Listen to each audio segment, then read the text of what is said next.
Hey everyone, What If Fan here, bringing you another exciting part of What If a Venerated Soul Reincarnated in Danmachi world. You can find the fanfic title and the original author's name on my Patreon page. Make sure to check it out and show them some love. If you enjoy the video, don't forget to like, subscribe, and ring that notification bell so you never miss an upload. Quick update. The series What If Fusion deck user in a different Yu-Gi-Oh! GX is now on hold, since we've caught up with the author. So now, I need your help picking the next project for the channel. I'm currently deciding between these three fanfics. What if creating the strongest Strawhat crew by reading manga? What if reincarnated in Bleach as Toshiro Hitsugaya? What if reincarnated in Marvel as a gamer? Please vote in the poll and let me know which story you'd like to see next. I'll take the top pick and start working on that series next.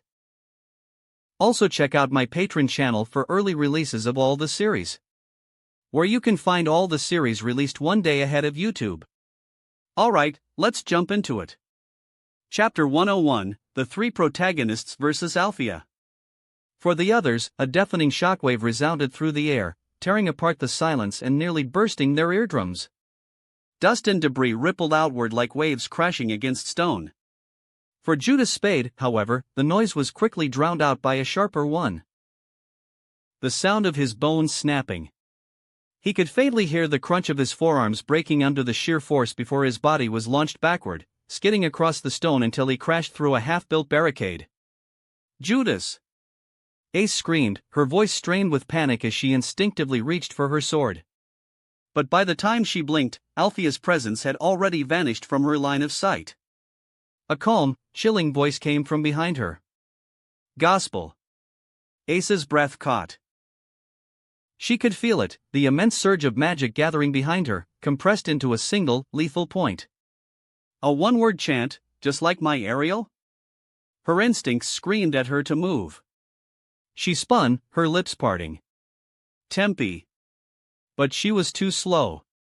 A deafening boom of sound struck her like a hammer. The invisible force slammed into her chest, throwing her several meters back until her body smashed into the wall. Ugh! The impact forced the air from her lungs. The world around her spun, a high-pitched ringing filling her ears as blood trickled from her nose and eyes. She's really strong. Ace staggered out of the rubble, her golden eyes trembling. Then, through her blurry vision, she saw Althea walking toward her, unhurried, composed, almost casual. Rule number 2, Althea said coldly, her boots echoing against the stone. The moment we stand on top of these walls, is the moment training begins. Her words carried no hostility, yet the pressure she emitted was suffocating. She looked all relaxed, without a hint of tension. It seemed like she had let her guard down, a perfect opening. However, it's an illusion. She's baiting me into attacking.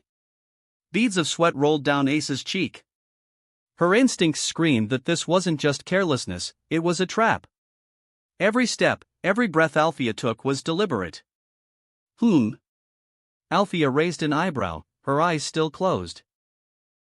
Even though you're only an amateur, I guess you are still a level 5 after all. Her words were almost teasing. And in that same instant, her head tilted slightly to the side. A blur of motion passed where her face had been. Does she have eyes at the back of her head? Judas thought, his expression darkening as his failed strike was effortlessly evaded. If that was your attempt at a sneak attack, Althea said, her tone calm and disinterested. I'll give that 20 points. Before he could react, her hand snapped out, grabbing his arm. A sudden shift of weight. Slam! Judas's body was driven into the ground with brutal precision, dust exploding around him. You've improved at masking your intent. But your habit of letting your presence leak right before attacking hasn't been fixed. It seems you have been relying on your magic spells to supplement for your weak points for too long. She continued, standing over him like an unflinching shadow. Judas groaned, the stone beneath him cracking as he tried to push himself back up. Just as she was about to continue her assault, the air in front of her split with a sharp hiss. The tip of a sword appeared right between her eyes, so close that she could see her reflection in its steel. It wasn't just that.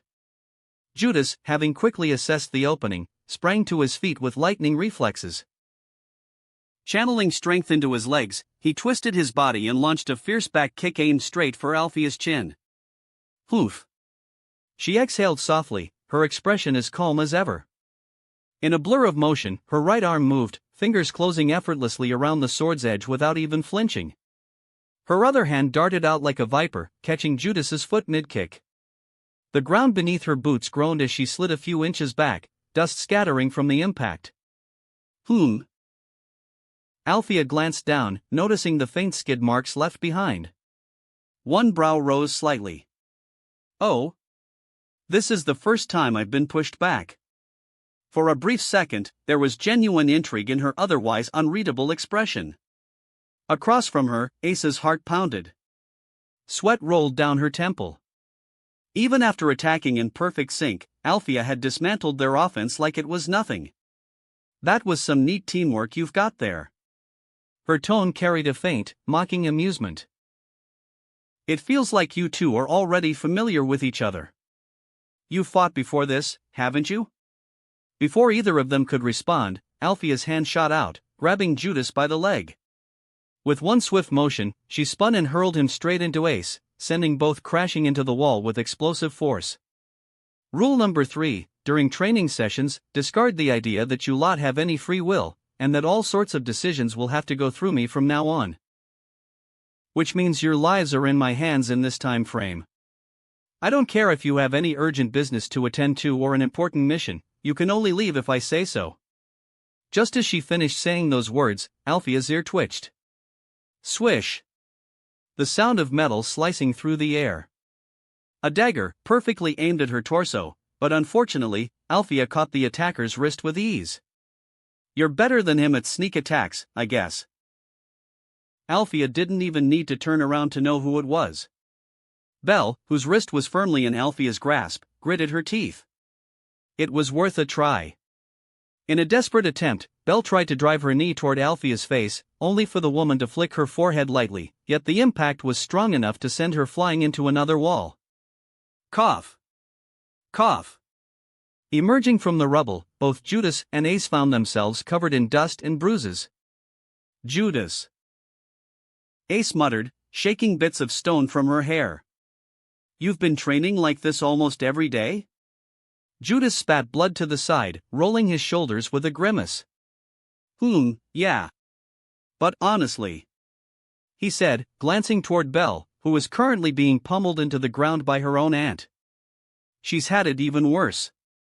She's been enduring this kind of hell since childhood. Hearing that, Ace fell silent for a moment. Her eyes flicked from Judas's scarred but determined face to Belle's struggling figure. Something stirred within her, envy, admiration, maybe both. Let's move, Judas said, stepping forward. His body smoked faintly as his wounds began closing, steam rising from his skin. Belle won't hold out for long. As he charged, the ground cracked beneath his feet. Ace tightened her grip on her sword. Her lips curved upward ever so slightly. I knew it, she thought, feeling the pulse of her own heartbeat quicken. He's the key. Being with him will help me grow stronger. Ignoring the dull ache of her injuries, Ace crouched low, her golden hair fluttering as she pushed off the ground and rushed after him, the spark of battle gleaming in her eyes.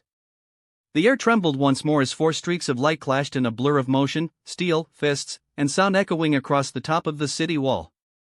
Chapter 102, First Blood. As the dust rose around them, flashes of gold, silver, white and black cut through the haze. Ace's blade sang through the air. Judas's fists crackled. Belle's daggers flashed. And Althea stood like an immovable storm at the heart of the battlefield. Every exchange sent ripples through the ground. Not bad, Althea muttered under her breath as she caught Ace's sword between 2 fingers and deflected Judas's punch with her elbow in the same breathless instant. You 3 are adapting faster than I expected. Her words were calm and her face remained neutral. Guess that means we're doing something right. Belle landed beside Judas and Ace, panting, her hands trembling slightly. Ace didn't answer. Her eyes burned with determination as she raised her blade again, sweat trailing down her cheek. Rule number 4. If you can still stand, then the lesson isn't over. Althea said, brushing a strand of silver hair behind her ear as her expression turned sharp. Her gaze then shifted between the three who stood before her, each battered and bruised, yet still holding their ground with unwavering determination. Judas, fists raised and eyes calm despite the blood dripping from his lip. Ace, her golden hair disheveled, but her sword remained steady and her spirit unbroken. Belle, barely standing, yet defiance burned fiercely in her crimson eyes. Although she was aware that Ace's situation was unique, it was true that the three of them were close in age, young, reckless, and still unrefined. So this is the current generation of adventurers. Althea thought quietly, a faint, almost imperceptible smile ghosting her lips. Looking at them now, she had no choice but to acknowledge their potential. There was no doubt in her mind that these three, in time, would surpass her generation. Perhaps even outshine the legends of Hera and Zeus eras. The next generation, yes, it will be these three standing at its forefront. They'll be the ones to carry the lower world toward a new, brighter age. But her expression hardened. Right now, they're still just chicks that have barely broken out of their shells. The thought rekindled something long dormant within her, a sense of duty, of purpose. If this world was to have a future, then they would need to be forged through fire and pain, shaped into something greater than mere adventurers. That was why she had resolved herself, a remnant of a bygone age, to ensure that this current generation would be strong enough to shoulder the burdens to come. The three great quests. Her eyes softened, a trace of melancholy hidden beneath her calm demeanor. Even if I won't live to see them completed, I'll make sure to leave behind the ones who will. With that silent vow, Althea took a single breath, her presence calming like the eye of a storm, and raised her hand, signaling the next round of training. A silence fell for half a heartbeat, then, with a thunderous boom, the ground beneath them cracked once more. What the hell is going on? Hestia muttered, her eyes twitching as she watched the chaotic spectacle unfold before her. Dust clouds rose into the air, shockwaves rippled through the ground, and every impact sounded like thunder rolling across the city walls. Everyone here is a training freak. How can they still fight after getting hurt like that? She complained, throwing her arms up in disbelief. She sighed in exasperation, taking a few cautious steps back until she was at a safe distance from the battlefield, far enough not to get caught in the crossfire, but close enough to keep watching. With another weary sigh, she plopped herself down onto a smooth section of the ground and crossed her legs, deciding that she might as well enjoy the chaos from afar. So that's Judas Spade, what's his name? She murmured, squinting at the boy trading blows with Althea. He is good looking enough, but he fights like a monster. Her eyes then shifted to the girl with the golden hair, darting in and out of Althea's range with inhuman agility. And that must be the Sword Princess, Ace Wallenstein. TSK. That damn Loki, always scooping up talented people. She puffed out her cheeks and groaned. It would be nice if that scary woman got hit at least once. Her muttering was quickly drowned out by another explosion that sent debris scattering near her feet. I'm not cut out for this. This is supposed to be training, not a miniature war. Hestia flinched, clutching her knees. And yet, despite her protests, a small, almost guilty smile crept onto her face as she watched Judas, Ace, and Belle working together against Althea. Their movements were frantic but synchronized, instinctively covering each other's blind spots, pushing themselves far past exhaustion. Ha! Guess they really are something else, Hestia said softly. After seeing the sparring go on for a while longer, she found herself unconsciously cheering for them. Her earlier irritation fading into genuine excitement. Come on, you three, show that scary woman what you're made of. Hestia's voice carried faintly across the wind, but her words were drowned out by the overwhelming roar of clashing power. The air rippled as Judas's gauntlet collided with Althea's open palm, sending a shockwave that cracked the ground beneath them. Ace darted in immediately after, her blade slicing through the air like a silver streak, but Althea turned her head ever so slightly, just enough to let the strike miss by a hair's breadth. Too slow, Althea murmured, her calm tone cutting through the chaos like a knife. In the same motion, she raised her leg and kicked downward, stopping her heel a mere inch from Belle's face. But before the strike could land, Ace stood in the way, diverting the blow and giving Belle a split second to breathe. Judas seized that opening. He closed his eyes, taking steady breaths. Entering into a deep state of concentration, he could sense it. The subtle rhythm of his heartbeat. The faint hum of blood coursing through his veins.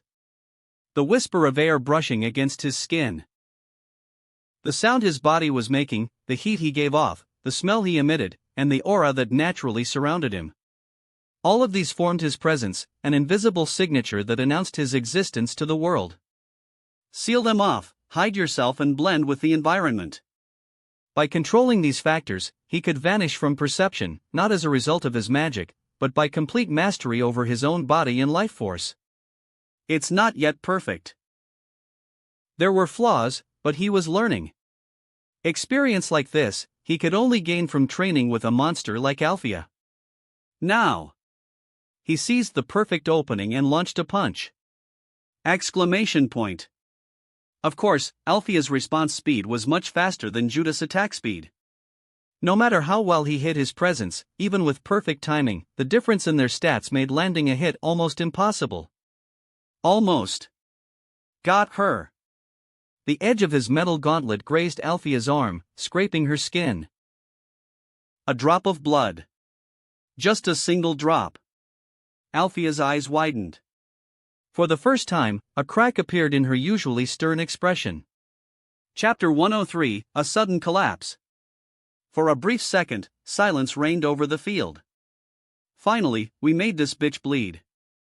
Judas thought as Althea gently traced the scratch with her finger, a thin line of crimson marring her pale skin. The drop of blood on his gauntlet shimmered faintly under the light, proof that his strike had connected, even if just barely. No way.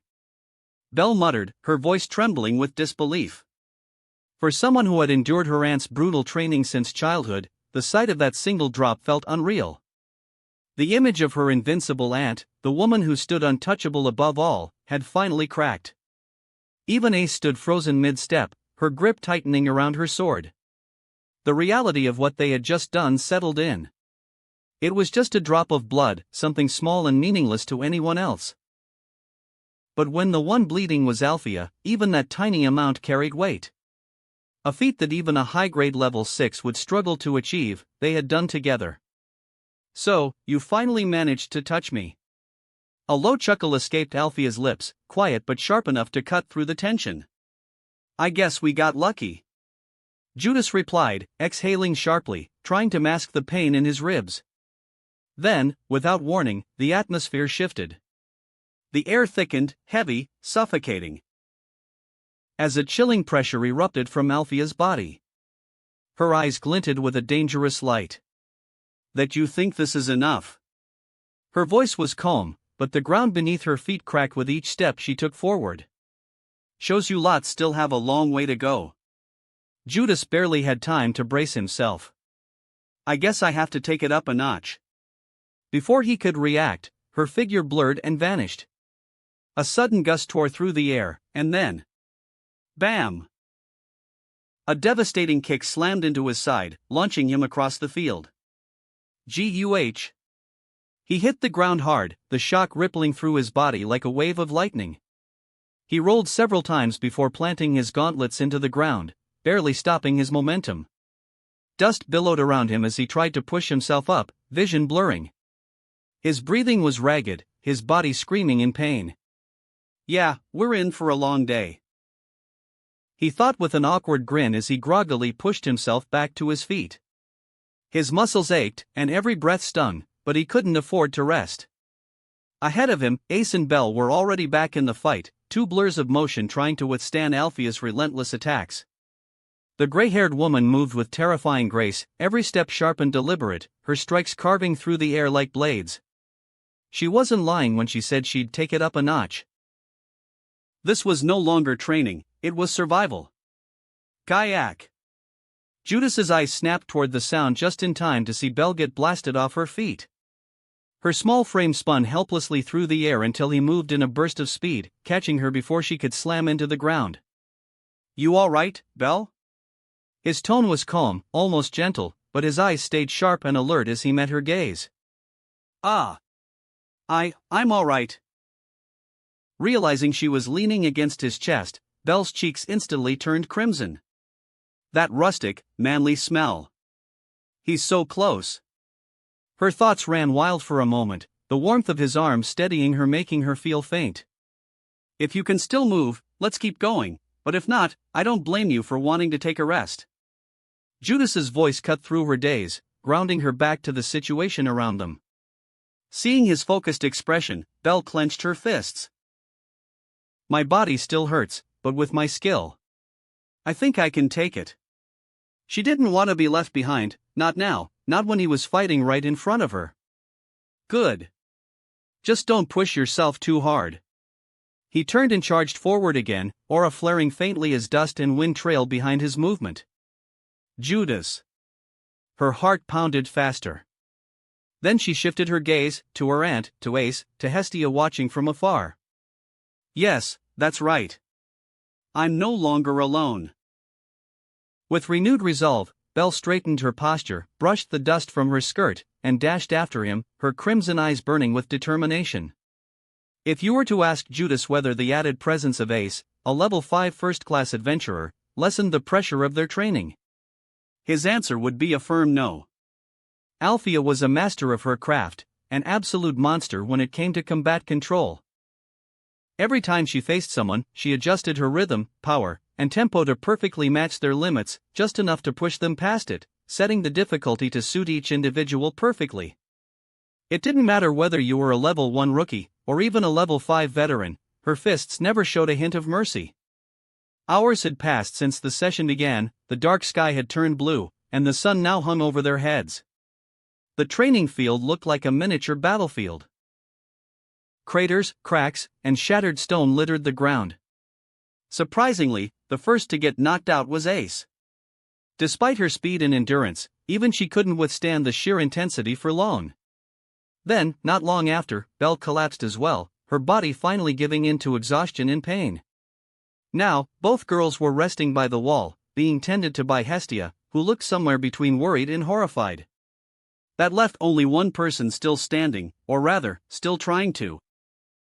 Judas Spade, battered and bloodied, stood his ground before Althea. His breath came out ragged, his muscles screamed in protest, yet his eyes still burned with unshaken resolve. "Congratulations, my dear disciple. How does it feel to be the last one standing?" Althea's voice was calm, her eyes still closed. Judas didn't respond, he was far too exhausted even to speak. No words? Such a shame. As wisps of smoke rose from his body, Althea took a measured step. And then vanished from sight. Exclamation point. On the right. Judas screamed in his mind, twisting instinctively, and spotted Althea already poised to strike.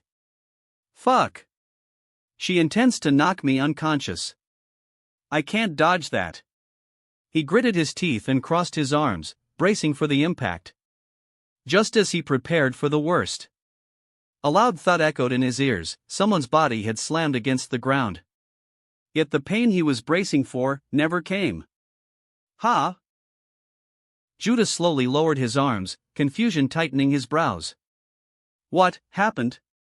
The words slipped out before he even realized he said them. When he looked down, Althea was on the floor. Sprawled. Motionless. Her pale hair spread like a broken halo around her. A dark pool of blood was already spreading beneath her, soaking into the stone. Althea. Judas widened his eyes as disbelief washed over him. Chapter 104, Interrupting an Ascension. Somewhere around a week ago. During Judas' second day of training with Althea and Belle. There's something weird about her body's condition. Judas frowned as he quietly observed Althea. He wasn't checking her out or anything like that. It was more like, he noticed that something was off. Althea hid it very well, but Judas was still able to see through her act, albeit vaguely.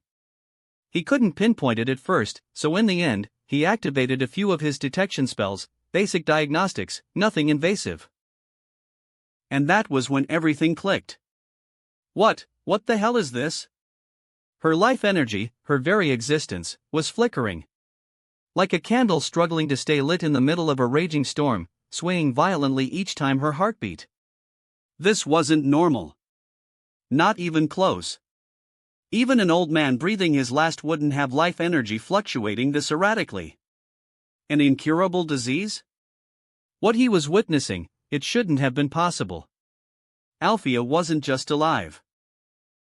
She was fighting to stay alive. Clinging to life with a tenacity that went beyond anything he had ever seen, beyond logic, beyond reason. A willpower so overwhelming that it felt like she was holding death itself at bay through sheer force of will. I don't believe it. Is such a thing even possible? It shouldn't have been. And yet, here it was, right in front of him. Alive. Burning. Defying the end that had already claimed her years ago. What are you staring at? Althea's sharp voice cut through the air. Judas lifted his gaze and met her face, still calm and unreadable, her eyes closed as if nothing was wrong. There was a brief, almost tangible silence, like the world itself had paused for a heartbeat, before Judas found the courage to speak. Are you dying? The words left his mouth bluntly, carrying the weight of the suspicion he couldn't shake. True to her reputation, Althea offered no reply. Her silence was absolute, her composure unbroken, as if his question were meaningless.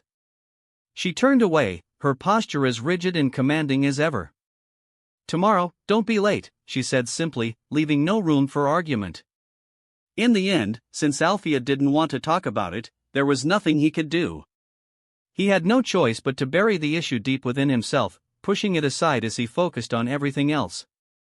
Until today. What happened? Hestia's voice trembled, barely audible as she rushed toward them, her steps uneven, like she could barely keep herself upright. She collapsed. No, she's dying. Her life force, it's been completely drained. Judas said, his voice heavy with the weight of the truth. He carefully lifted Althea's limp form and propped her against a nearby wall. No way. Hestia's face turned ashen, her lips quivering. She clenched her fists so tightly that her knuckles were stark white, her entire body trembling as if trying to resist an unbearable reality. I heard you have amazing magic, right? Please, do something. Hestia's voice cracked as she grabbed Judas by the sleeve, desperation pouring out of her like a dam breaking. Her trembling fingers dug into his arm, not out of anger, but fear. Judas lowered his gaze. I'll try. But I can't promise anything, he said quietly. His hands hovered over Althea's limp body, and the truth stabbed deeper than any blade. Her life energy, once violently flickering, was now barely a thread. A faint ember struggling in a void. A heartbeat skipping like it was forgetting how to exist. She was already past her limit many years ago. So why? He knew why. She pushed herself. For Belle. For the future of the lower world.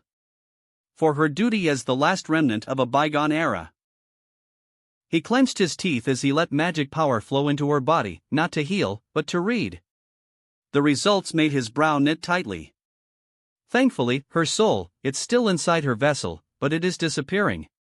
It was the only piece of good news in this situation. Her life force is almost gone. The only reason she's even still breathing is because of her willpower. But even that is fading. Hestia shook her head violently, tears building in her eyes. No. She promised.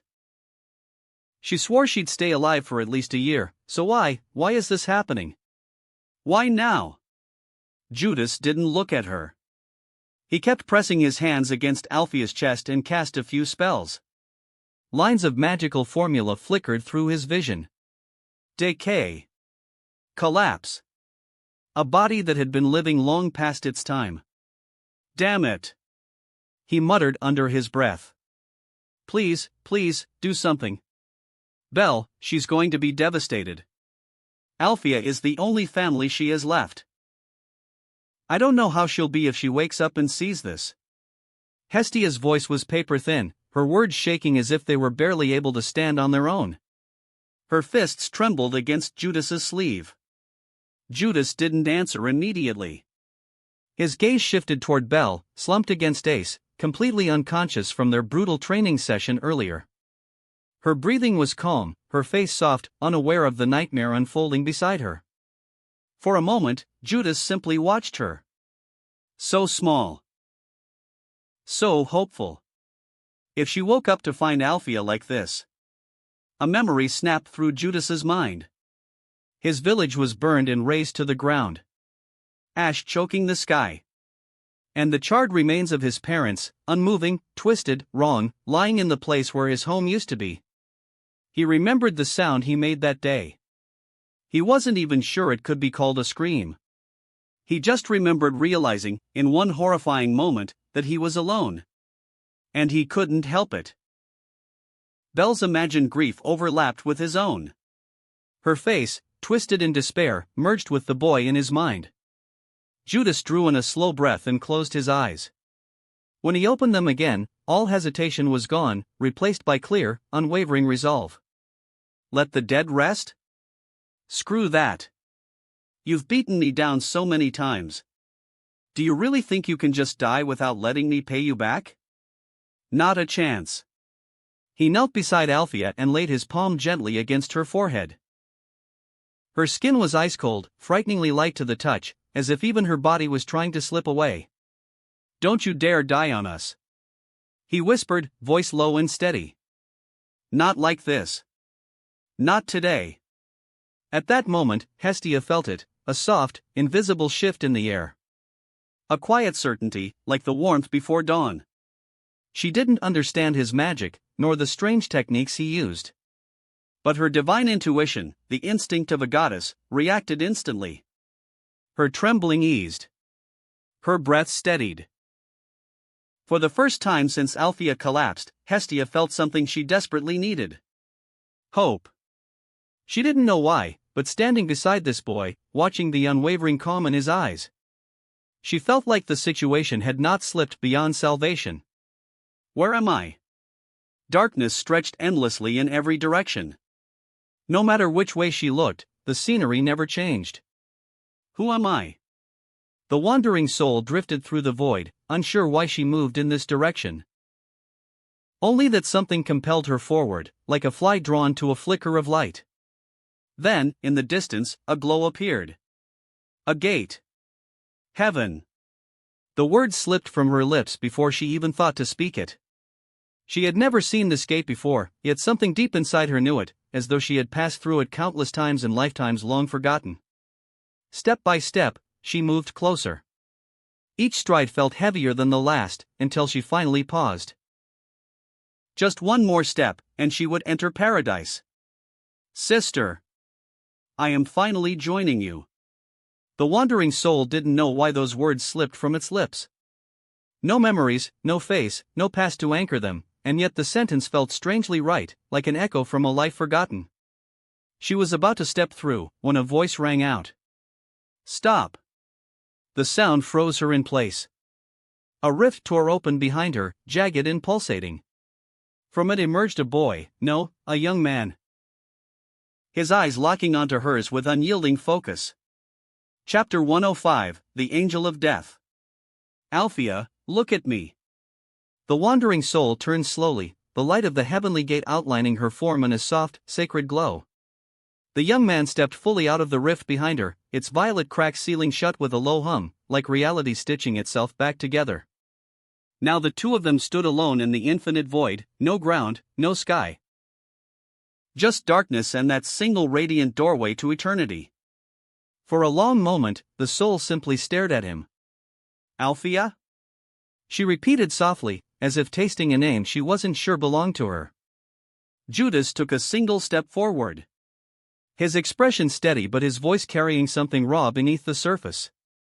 You don't remember anything, he said, not accusing her, not pitying her. Just truth. But that's fine. You will, in time. Althea turned back toward the gate of heaven. Warmth. Peace. A sense of absolute completion. It flowed toward her in gentle waves, wrapping around her like a mother's embrace. She felt drawn to it, pulled by something ancient and instinctive. I'm tired, she whispered, her voice brittle. I just want to rest. Judas shook his head slowly.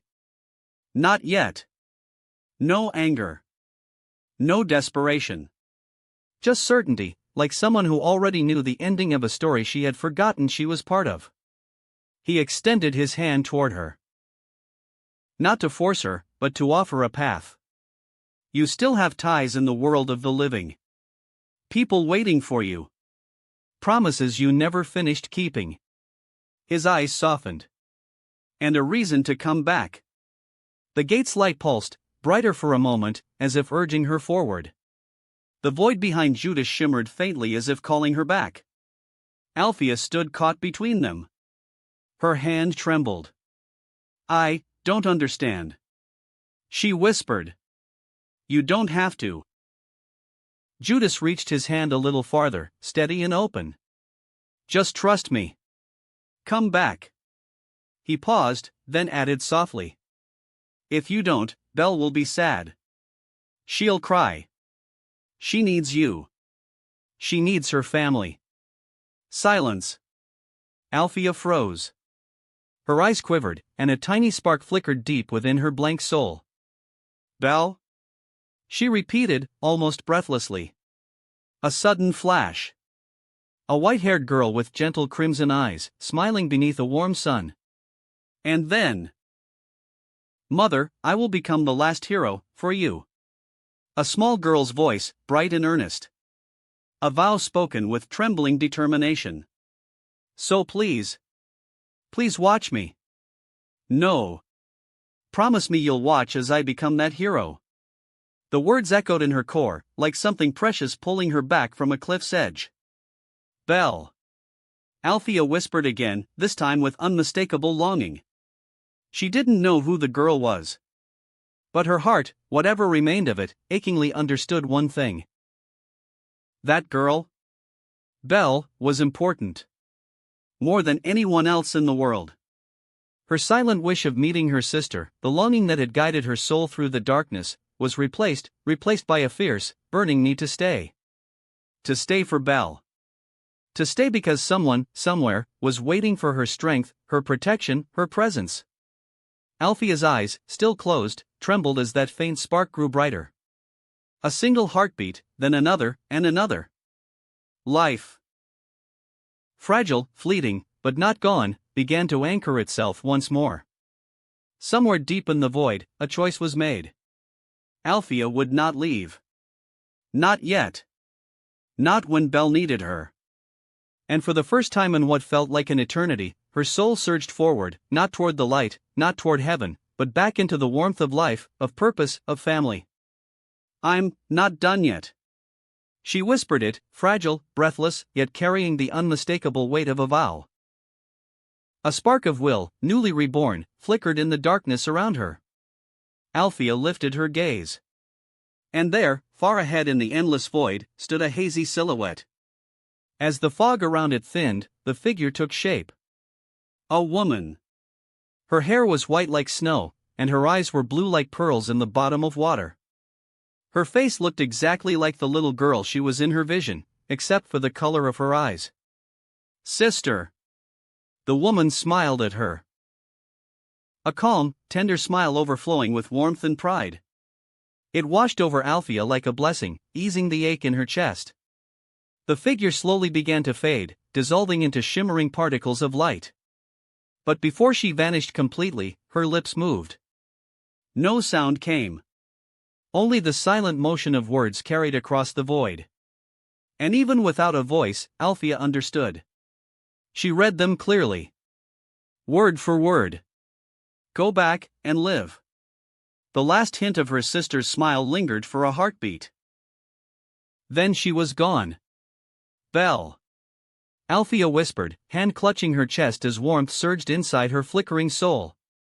I can't leave her. Her voice broke, but her spirit didn't. She turned around, away from paradise, away from the gate, away from the peace she'd yearned for.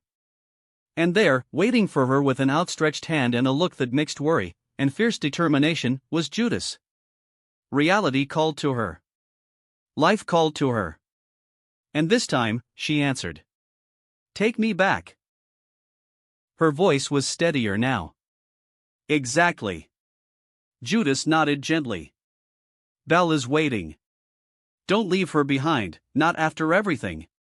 He stepped closer, voice unwavering. You raised her into who she is. You gave her the dream she's chasing. And he met her eyes directly. Don't you want to see her become the hero you wished for? With your own eyes? The gate's light dimmed, subtly, but noticeably.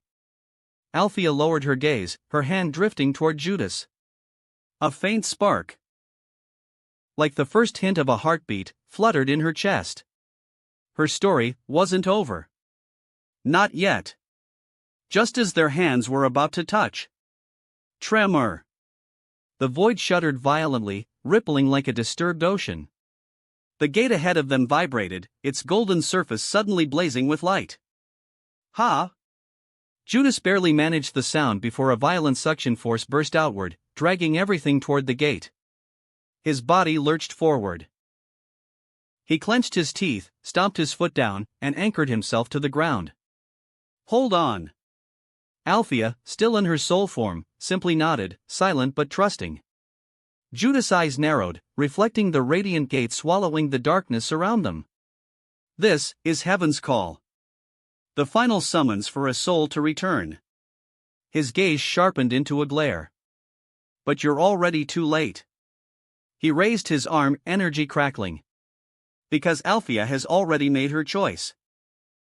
His voice dropped to a cold growl. So you can fuck off. His arm blurred as he swung. A crescent of purple energy tore through the void, cleaving the golden gate cleanly in half. The golden structure shattered, scattering into countless motes of shimmering light. The tremors faded. Silence returned. Judas exhaled, wiping sweat from his brow. His eyes shifted toward Althea. Let's go back. He extended a hand and summoned another rift, space cracking open before them.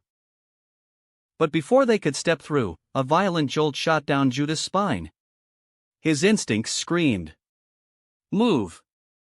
Without hesitation, he grabbed Althea, quite literally like a sack of potatoes, and blurred away just as a pillar of light detonated where they had stood.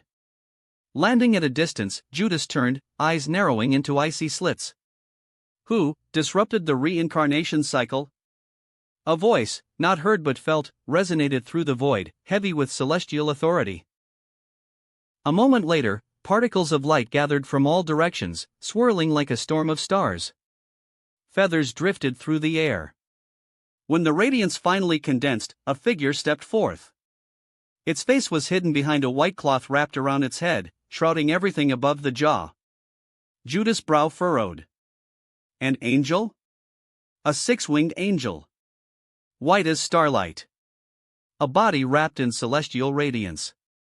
The angel hovered before them, and in its faceless, voiceless stillness, it turned its head towards them. Chapter 106, Incarnation of Terror. The Land of Souls. That was where Judas and Althea currently stood. Suspended between the lower world and heaven, it existed as neither life nor afterlife, only the silent bridge connecting the two. A vast, timeless expanse where the breath of life faded and the glow of rebirth began. This was where reincarnation took root. When a mortal died, their soul drifted upward to heaven. There, they were granted rest. Some brief, some long, before being brought before the gods. The divine purified them, cleansed away memories, emotions, lingering attachments, everything that tied them to their previous existence. Only then would the soul be guided back downward, returning to the lower world to begin anew, a life separate from the old, unburdened by past joys or tragedies. Such was the cycle all mortals knew. A truth so widely accepted that it had woven itself into the very culture of the lower world. Ever since the gods descended and walked among mortals, the process had become common knowledge. Which was why, despite some gods being infuriating, childish, or outright cruel, almost no mortal dared to harm them. Even with their arcanum sealed, reduced to the strength of ordinary people. After all, what stopped a god from holding a grudge? What prevented a deity from simply waiting, patiently, for decades or centuries, for the moment a mortal's soul returned to heaven? Only to torment them for their insolence? Even ignoring that, a god could still exert a faint echo of their divine authority in the lower world, just enough to make any mortal kneel if they so wished. The will of the divine and heaven itself. No mortal could escape it.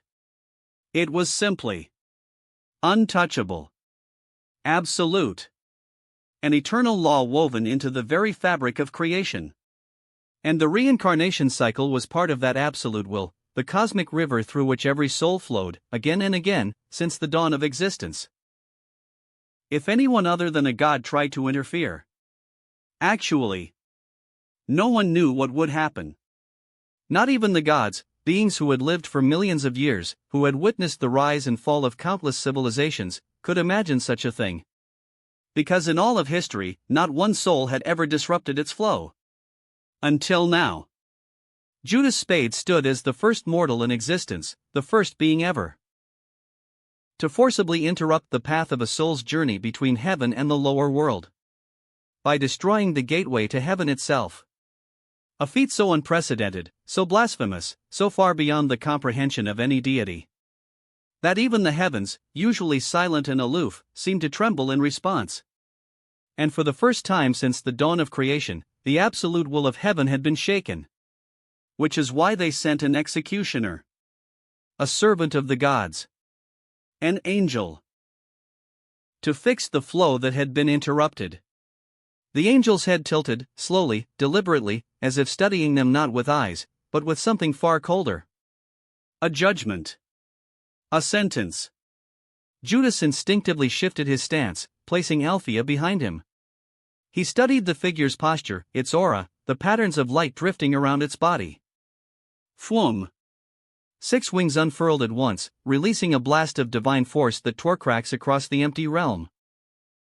The air itself seemed to scream as halos of light rotated behind its back like executioner's blades.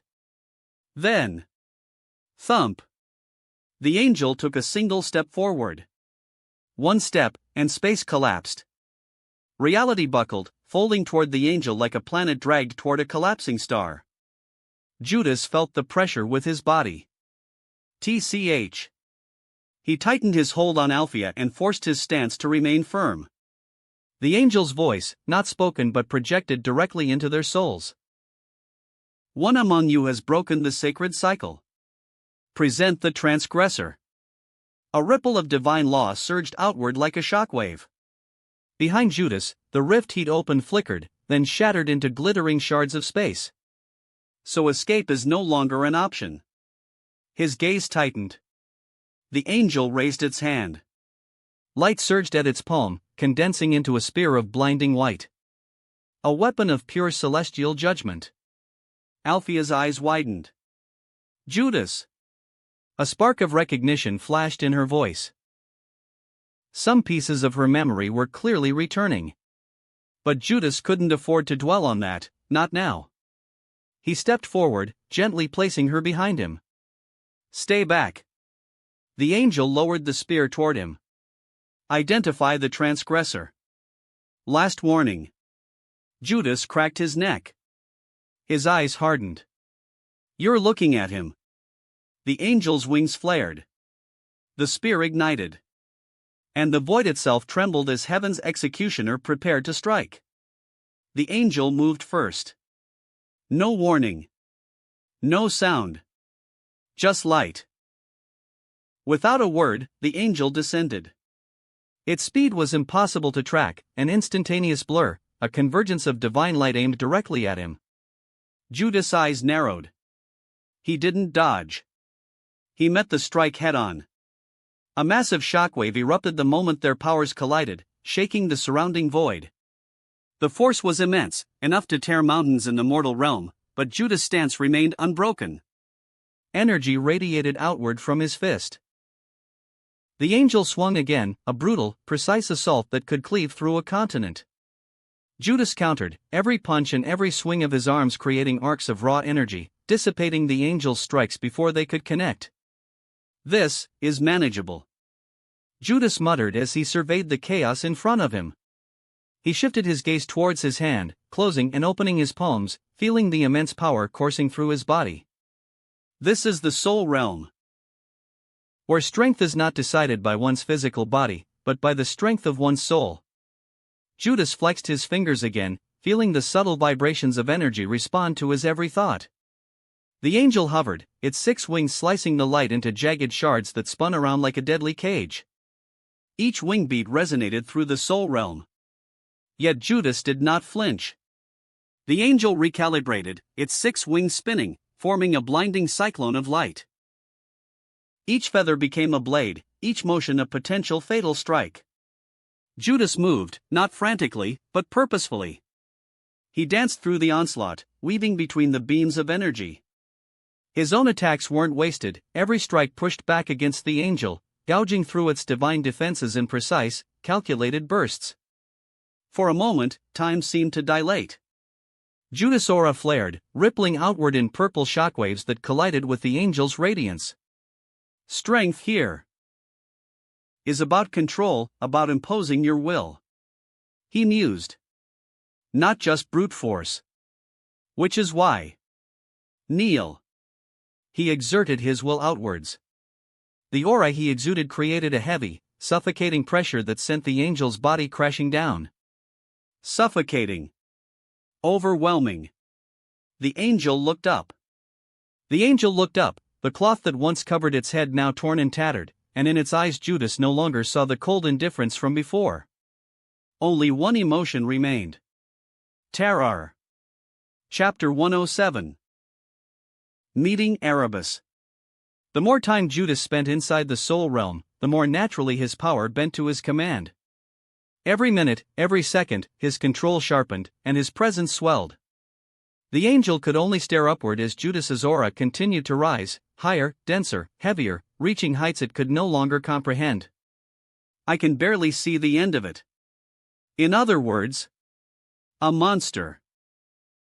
What stood before the angel was a young man wreathed in a brilliance so vast, so blinding, that even a celestial being could barely endure looking at him. And then, its eyes widened. A realization. A truth crashing down like a divine hammer. So it was you. The angel's voice resonated directly inside Judas's mind. Even as half its face was buried in the ground, its body pinned down and unmoving, its will forced the message through. Judas frowned. What are you talking about? He intensified the pressure, another surge that made the space around them tremble. Ugh! The angel let out a strained groan, cracks forming beneath it, yet it still managed to force out its words. The new chosen hero. The one who received heaven's favor. Judas narrowed his eyes. Heaven's favor? He scoffed, though the angel's words did make him think of his skill, the venerated one. Is it related to that? But what truly bothered him was that the angel referred to him as the chosen hero. Isn't that supposed to be Bel? He shook his head and dismissed the thought. Whether he was chosen or not didn't matter. If fate tried to bind him, then he wouldn't hesitate to punch fate in the face, if it had one. Don't joke with me. I don't need anyone's blessing, nor did I ask for it. The pressure deepened. The ground beneath the angel cracked like brittle glass. Lines of light spiderwebbed outward, unable to withstand the weight of Judas' unleashed will. Judas clenched his fist, light surging around his arm. Last warning. He raised his hand, his aura spiraling like a collapsing star. Leave. The angel's breath hitched. Or I'll make you. Before the angel could respond, a different voice resonated through Judas' ears. Ah, geez. They went ahead and dumped all the work on me. It came from some distance away. Irritated, tired, and wholly out of place. Judas turned, narrowing his eyes at the approaching figure. A man with black hair streaked by 2 cadet gray locks, and gray eyes that seemed to see everything. A god? Judging by his aura, there was no mistaking it. Man, I can't believe it, a mortal whose soul is nearing the level of divine. The god let out a low whistle as his gaze swept over Judas. Though his tone was relaxed, Judas caught something hidden beneath it. Hope? Strangely, the god's eyes glimmered the moment they locked onto him. Who are you?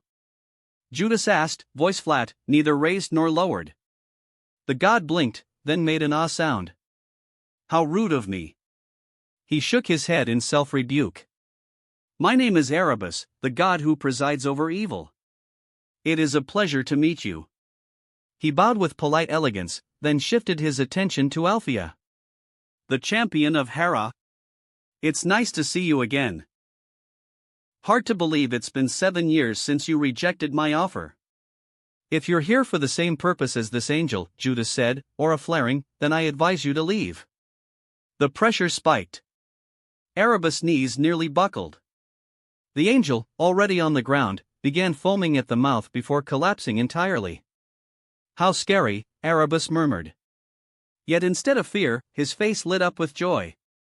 Amazing, marvelous, so this is the hero chosen by heaven. He chuckled despite the suffocating weight bearing down on him. Ha, next to you, the trials I created for Ororio 7 years ago feel almost worthless. His smile widened. The search for the new hero, the lower world savior, can finally be put to rest. Even as blood seeped from his eyes, nose, and mouth, Erebus continued laughing. You can release the pressure now. I was planning to interfere, but after seeing you, I've changed my mind. Of course, Judas didn't relax his guard. Right, understandable. Erebus sighed with a wry smile. Despite everything, he didn't seem bothered. Oh, and how are you planning to handle Althea's disease? Even if you return her soul to its vessel, the illness won't magically go away. That's none of your concern. Judas raised his hand and summoned a rift. He wasn't surprised Erebus knew about Althea's condition. Gods in heaven oversaw the lower world constantly. He gestured with a slight nod. Althea stepped through the rift without hesitation. When she vanished, Judas exhaled, tension easing. He turned back to Erebus, who simply waved. It was nice speaking with you, Judas Spade. Even now, this supposedly evil god displayed no hostility whatsoever. If anything, he seemed a little too amused. Well, that certainly made things easier for me. His thoughts drifted lazily as he tilted his head upward. That was when he felt it. A prickle along his skin, a pull in his soul, like countless invisible threads tugging at him from above. He didn't need to see them to know. Thousands of gazes. A sea of divine eyes, sharp and ancient, all locked onto him from far beyond this realm. Curious. Intrigued. Measuring him. Like spectators leaning over a balcony in a theater that spanned the heavens. Judas inhaled quietly. The gods in heaven are a little too bored, I see. Of course they were watching. After all, the commotion he caused in the soul realm must have rung in heaven like a bell. Still, feeling all those divine eyes on him was irritating. He stepped forward without hesitation. The rift welcomed him, rippling like a dark mirror as it folded around his body. And just like that, Judas left the suffocating gaze of heaven behind and returned to the land of the living. Ah. I'm definitely getting scolded for this. Erebus sighed, before glancing at the unconscious angel on the ground. Judas opened his eyes. He was back, standing atop the familiar city walls. He let out a long breath and wiped the sweat from his forehead. When he looked up, he found Althea staring back at him, haggard but alive. "Thank you," she whispered. Hestia bowed deeply beside her, eyes full of gratitude. Judas simply nodded with a small smile. "I shared some of my life energy with her, so she should be fine for now. To fully cure her, I'll need the 6th tier version of Miracle Heal." Groan. Just in time, Ace and Belle finally stirred awake. These guys. Judas finally slumped to the floor, the last of his strength ebbing away. He lay there for a moment, staring at the sky above the training ground. Slowly, he let his body relax, letting the exhaustion wash over him. The distant morning light spilled across the ground, and for a fleeting moment, the world seemed peaceful. Chapter 108.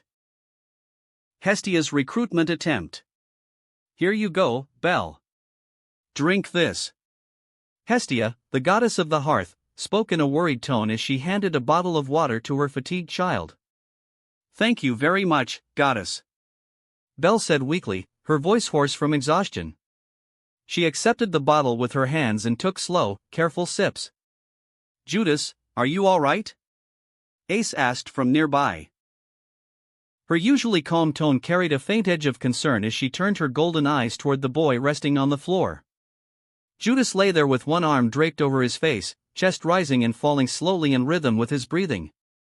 Hearing her voice, he exhaled softly before sitting up. "I'm mostly fine," he said, brushing the dirt off his forearm. "I should be the one asking you that question." His gaze dropped to Ace's hands, it was wrapped in fresh bandages.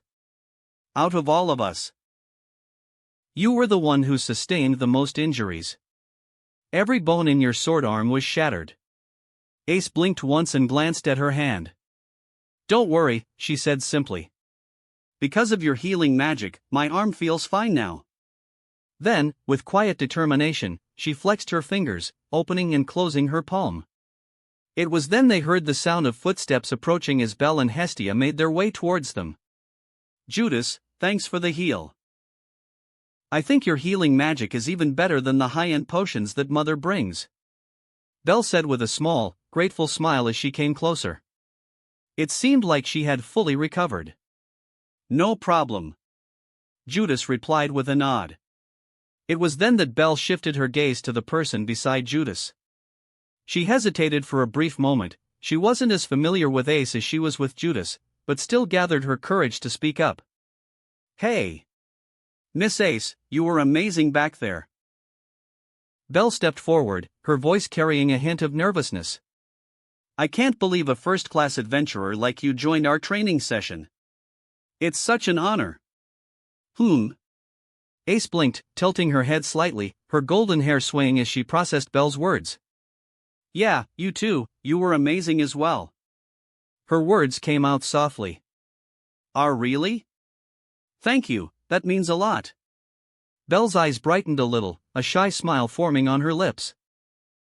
While the two were having their own conversation, Judas turned toward the twin-tailed, blue-ribbon-wearing goddess who was watching him closely, her eyes glinting like she was evaluating a rare gem. They never explicitly said to keep it a secret, but there was a silent understanding between him, Althea, and Hestia to never speak of what happened earlier. No words. No exchanged glances. Just silent agreement. Some things were better left unspoken. I mean, what was the point in telling Belle and Ace that Althea died and then came back to life? How were they even supposed to explain that? "Oh yeah, Belle, your aunt's soul was already halfway into heaven, but I ripped open the cycle of reincarnation, beat up an angel, argued with a god, and then dragged her back." Yeah, no. That would go well.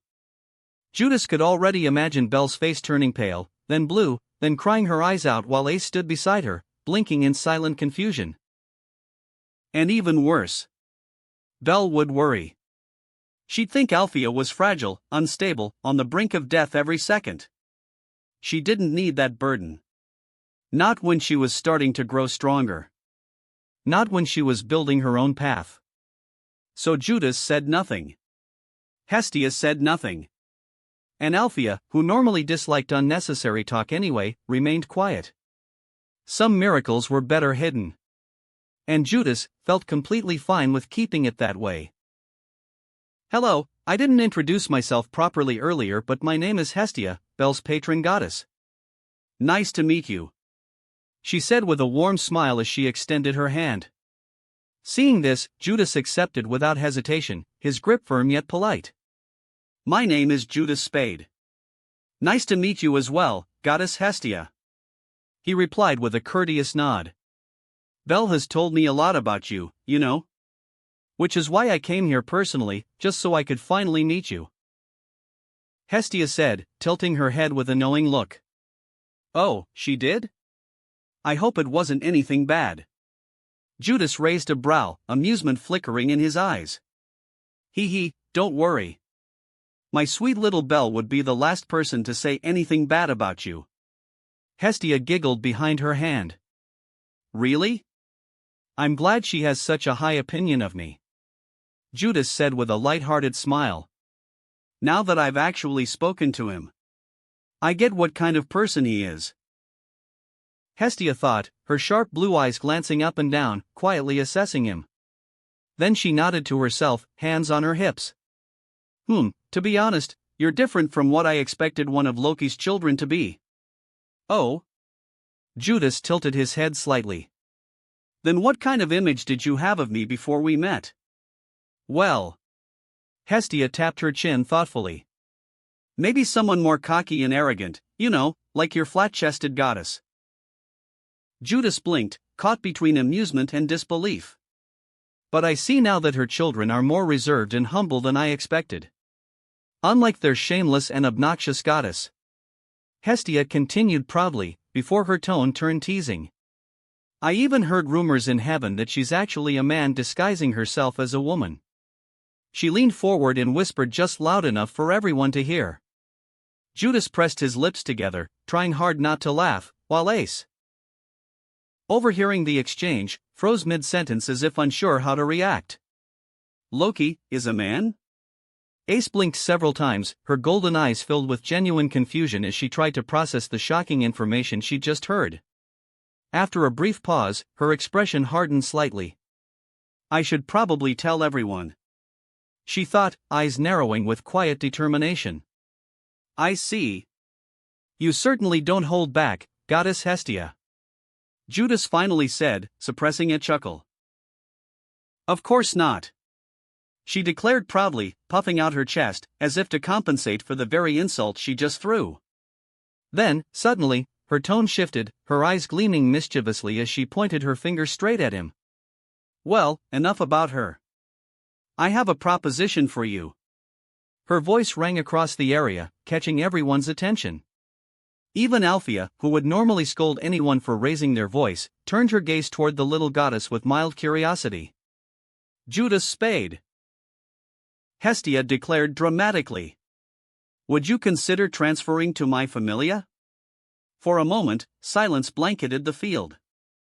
Ace blinked. Belle's jaw dropped. Even Althea paused mid-step, looking faintly amused. Judas stared at the tiny goddess pointing at him like she was offering a divine contract rather than a spontaneous idea. You're recruiting me? He asked slowly. Yes. Strong, polite, reliable, exactly the kind of man my familia needs. Hestia said with full conviction, planting her fists on her hips. I bet Belle would be happy to have you with us. She added with a grin as she grabbed Belle's right arm. Gee goddess. You can't just say that out loud. Belle's face instantly turned red. Oh, hush, Belle. A goddess must seize opportunities when they appear. Hestia shot back, still grinning. I appreciate the offer, Goddess Hestia, but I think Loki would hunt me down if I said yes. Judas simply exhaled through his nose and smiled faintly. Bah! That woman can try. It's not like she can beat me in a fight. Hestia huffed, crossing her arms. You guys really are a lively familia.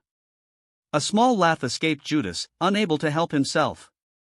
Hestia smiled brightly at that, clearly satisfied that she'd left a good impression, even if her recruitment attempt had failed spectacularly. Chapter 109, Peeping Sage. After finishing his conversation with Hestia, Judas's gaze drifted elsewhere, toward the lone owl perched in the distance. It sat unnaturally still, its glassy, artificial eye glinting faintly under the sunlight. That owl with the glass eye, it's been watching us for nearly a week now. His eyes narrowed slightly. The creature didn't even blink. Its presence wasn't that of a wild animal, it almost seemed artificial. As if responding to his suspicion, the owl turned its head, locking eyes with him. For a brief moment, Judas felt an eerie sensation, like someone on the other end of that gaze was staring directly into his thoughts. A familiar, he concluded, the corner of his lips twitching faintly. And that glass eye, it's definitely some kind of surveillance device. There weren't many in Ororio capable of creating something like this. In fact, he could only think of a few people, adventurers with the mystery development ability, such as Asfi al Andromeda from the Hermes Familia. And the other being Fels, the skeleton sage serving under Aurena's. Judas exhaled slowly, a thin wisp of smoke escaping his lips. So you've been watching us this whole time, huh? He muttered under his breath. He lifted a hand and tapped his chin, his expression turning calm and analytical. Then, with a quiet snap of his fingers. Trace. A faint magic circle flickered to life across his irises. An invisible thread of light shimmered into existence from the center of his forehead, extending outward, connecting to the owl's glass eye like a tether of energy. Link. Immediately, Judas's perception began to shift. The world blurred around him as his consciousness followed the thread's path, past the rooftops, through the bustling streets of Orario, descending into the city's underbelly. Stone corridors, flickering torches, and then, darkness. Eventually, his vision locked onto a cloaked figure in a hidden room, the faint light casting just enough shadow to reveal the shape of someone who preferred not to be seen. A small smile crept across Judas's face. You've been spying on us long enough. I suppose you won't mind if I find out where you are, right? Judas' voice echoed faintly from within the crystal orb mounted atop the ancient staff. The cloaked figure standing beside it stiffened in surprise, the movement of their robe rustling softly in the silence. The flickering glow of the orb revealed only the faint outline of a skull beneath the hood. Judas Spade? The voice that came out of the figure was soft yet hollow, its tone made it impossible to tell whether it belonged to a man or a woman. That's right, Fels. Nice to meet you. Judas' voice answered, distorted slightly by the medium but unmistakably composed. To think you even knew my name, and to breach my communication crystals so effortlessly. Fels lifted the staff, the orb glowing brighter in response. It seems I greatly underestimated your abilities, Judas Spade. I could do a lot of things, but that's not what I'm interested in discussing. Tell me, why are you watching us? Judas' tone sharpened slightly, carrying suspicion but not hostility. I assure you, I have no ill intentions toward you or the Loki Familia, Fels replied immediately. I'm merely keeping an eye on Silence. You should know firsthand how dangerous that woman can be. Makes sense. Judas mused, his tone unreadable. A robe level 7 wandering freely in Orario. I can imagine how much of a headache that must be for the guild. Fels paused for a moment, studying the orb as though searching for Judas' eyes through the reflection. I have a question I'd like to ask as well, if you don't mind me asking, Judas Spade. Ask away. When did you notice I was watching? His voice carried genuine intrigue, no arrogance, only the hunger for knowledge. I knew from the start. The only reason I didn't act was because I knew you weren't an enemy. The orb flickered in sync with his words, each pulse echoing faintly across the dark chamber. Fels could feel Judas' gaze, despite the distance, piercing through the crystal link like a blade. Then why reach out now? What makes today different? Fels asked. Simple. A pause. The orb's light dimmed slightly. The reason I'm contacting you now is because I want to speak to your master. Fels stiffened. Ha? You even know my affiliation. Where did you learn this information? Did Loki tell you? His voice quivered faintly, a rare crack in the calm demeanor. That's irrelevant. Just answer the question. Judas' tone hardened. Is Aurena's listening to this conversation? The room Fels was in was far too dark to see beyond the faint circle of light surrounding the orb. The flickering of the orb cast long shadows across the chamber walls as Fels' skeletal fingers tapped the staff. Fels didn't answer right away. A few seconds of silence passed before he finally spoke. No. He isn't. But if you have a message for him, I can deliver it. Judas frowned, his mind assessing every detail in Fels' tone. He could tell. Fels was telling the truth. All right then. Tell him this. Judas' voice lowered as he began speaking, his tone calm yet deliberate. What followed made Fels' hollow eyes widen. A full minute passed before the orb fell silent again. Fels stood frozen in place, his skeletal hands trembling slightly from sheer disbelief at what he had just heard. Wait, did I just hear that right? You can't be serious. Are you going to deliver the message to our Reynas or not? Judas' voice asked, firm and absolute, a tone that left no room for refusal. I will, just remember that I have no power to control our Reyna's decisions. Whether he agrees or not will depend entirely on him. Fels reminded, his voice steady but tinged with unease. That is fine. Judas' reply came, calm and unbothered, and then the light within the crystal orb flickered once before fading completely. For a long moment, Fels simply stood there, staring at the now dormant orb. The oppressive stillness of the underground chamber seemed to grow heavier by the second. Finally, he exhaled and lowered his staff. A long sigh escaped him, one of both relief and wariness. Judas Spade. He muttered, the name lingering in the air like a curse and a prayer all at once. He turned toward the faint glimmer of torchlight flickering across the stone walls. What a terrifying young man. Freya Familia, good luck. Fel's skeletal fingers tightened around his staff. It looks like tomorrow is going to be a hectic day. With a faint rustle of robes, the cloaked mage vanished into the darkness. Chapter 110, Althea's Feelings? Let's just hope everything goes to plan. Judas thought to himself as he cut off the mental link. His vision blurred for a brief moment before returning to his original body. A faint breeze brushing against his skin. He blinked once, steadying his breathing, the lingering echo of the magical connection still humming faintly in his head. Did you enjoy your conversation with our guest hiding like a rat, my dear disciple? Althea's voice echoed in his ears, calm, melodic. She walked toward him with unhurried steps, her silver hair swaying lightly behind her. Her earlier haggard expression had disappeared. After a few touch-ups, her natural beauty resurfaced. Looking at her now, you'd never believe she was the same woman who had brushed so close to death just minutes ago. Judas didn't bother replying. He merely shrugged, expression unreadable. Her awareness of Fels's surveillance wasn't something that surprised him. Of course she would notice. Someone of her caliber was rarely caught off guard. Althea simply stared at Judas for a few moments. Her mind drifted back to what happened in the realm of souls. Naturally, she remembered everything. Even though I lost my memory back there, I acted so pathetically in front of my disciple. When Judas was fighting the angel, what did she do? I want to beat myself up for allowing myself to be a damsel in distress. She knew Judas didn't actually need her help, but that wasn't the point. A master should be the one protecting the disciple, not the other way around. As for the reason why Judas was so strong in that mysterious realm? Well, although Althea was curious, she didn't question it and chose not to dwell on it.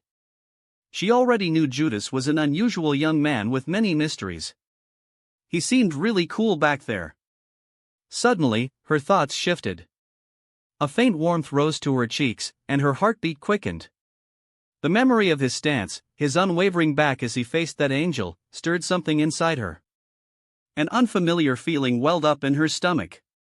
She would be lying if that scene. Althea clenched her jaw, forcing the thought to halt midway, as if cutting a thread before it unraveled further. No.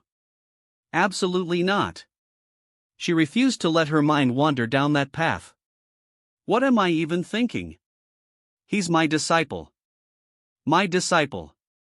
It also didn't help the fact her niece has taken a liking towards him. And yet, the image refused to fade, the way he stood in front of her, unwavering, unyielding, as if nothing in that strange world could shake him. The effortless confidence in his stance. Her fingers curled tightly against her palm. Why is my heart acting like this, over something so trivial? It irritated her. It embarrassed her.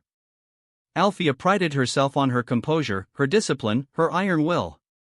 She had stared death in the face countless times without so much as a tremor. But one moment, one ridiculous moment of him standing there like some heroic figure, was enough to make her chest tighten? It was absurd. Completely and utterly absurd. She grit her teeth. Pull yourself together, Althea. And yet, even as she chastised herself, her eyes betrayed her, drifting toward Judas as if drawn by gravity. He looked normal now. Relaxed, even. The same boy she had trained, scolded, and berated. The same boy who should have no effect on her whatsoever. So why did her heartbeat still refuse to calm? Althea clicked her tongue softly, annoyed at herself. This feeling, whatever it was. She didn't intend to name it. Not now. Not ever. Because acknowledging it would make it real. After collecting herself and forcing her heartbeat to settle, she turned away, her long silver hair trailing behind her as she made her way to the stairway. Belle, Hestia, let's go. Right, I'm coming. Belle said, quickly scooping her daggers off the ground before jogging after her aunt. Halfway up the stairs, she glanced back over her shoulder, flashing a bright smile. See you tomorrow, Judas. Ace. Judas raised a hand in a casual wave, and Ace mirrored the gesture with her usual quiet grace. Hestia smiled at the pair before following behind, and soon, their figures vanished beyond the stairwell. We should probably head back. Ace nodded softly in agreement. The sun now hung high above them, bathing Orario's stone streets in warm light. The noise of merchants calling out and adventurers chatting filled the air as the city buzzed with its usual life. Walking side by side, Judas felt the familiar hum of the crowd, until a low growl reached his ears. He turned his head toward the sound, only to see Ace pressing a hand to her stomach, her golden eyes fixed on a nearby Jayagamarican stall. For a brief second, he could have sworn he saw the tiniest sparkle at the corner of her lips, the telltale glint of someone fighting back a bit of drool, before she quickly wiped her mouth with the back of her hand, pretending nothing happened. Oh, right. I skipped breakfast because I didn't want to throw up during training. Guess Ace did the same. A small smile tugged at Judas's lips. Judas glanced at the Jayagamarican stall. The sizzling sound of potatoes hitting oil filled the air, and a warm, savory aroma drifted toward them. Even he had to admit, after the morning's intense training, it smelled tempting.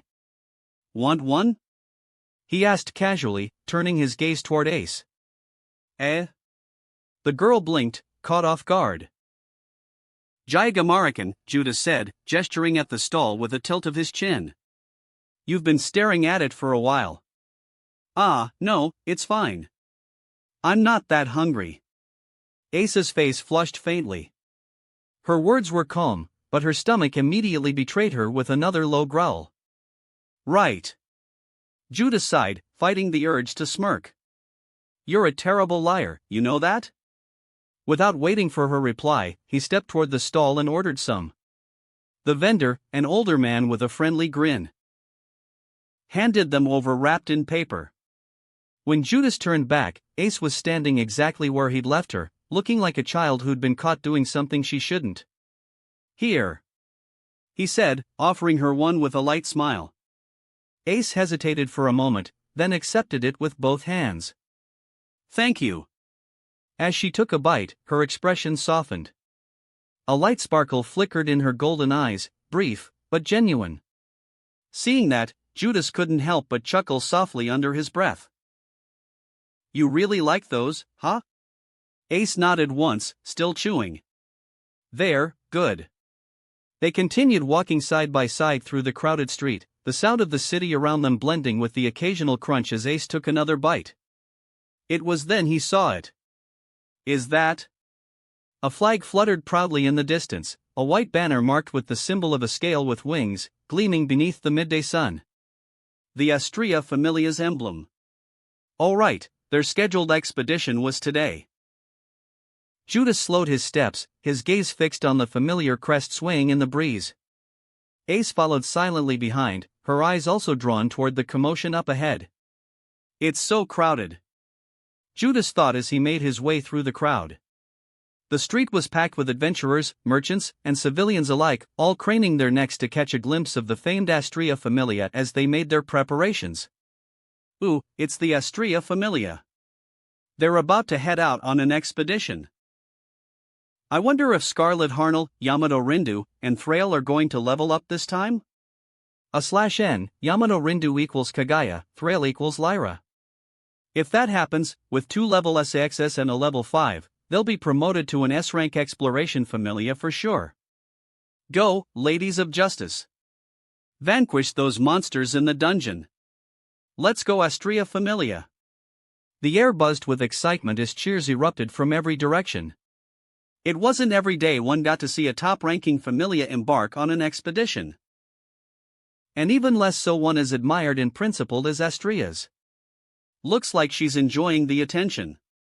Judas mused, recognizing the familiar redhead standing proudly at the front of the formation. Elise Level, captain of the Astria Familia, stood tall with her hands on her hips. The moment she heard the crowd cheering, she puffed her chest out with a grin. Rejoice, citizens of Orario! Elise declared, her crimson hair shimmered under the sun.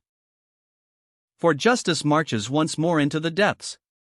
Monsters beware, the Astria Familia is on the move. That wraps up this part of What If a Venerated Soul Reincarnated in Danmachi World. Thanks so much for listening. As always, new parts drop every 4 days, so be sure to stay tuned.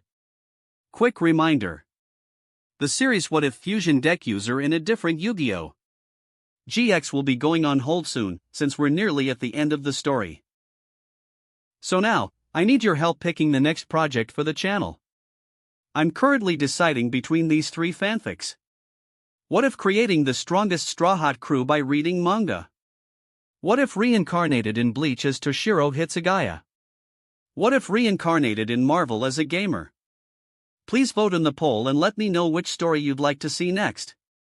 I'll take the top pick and start working on that series next.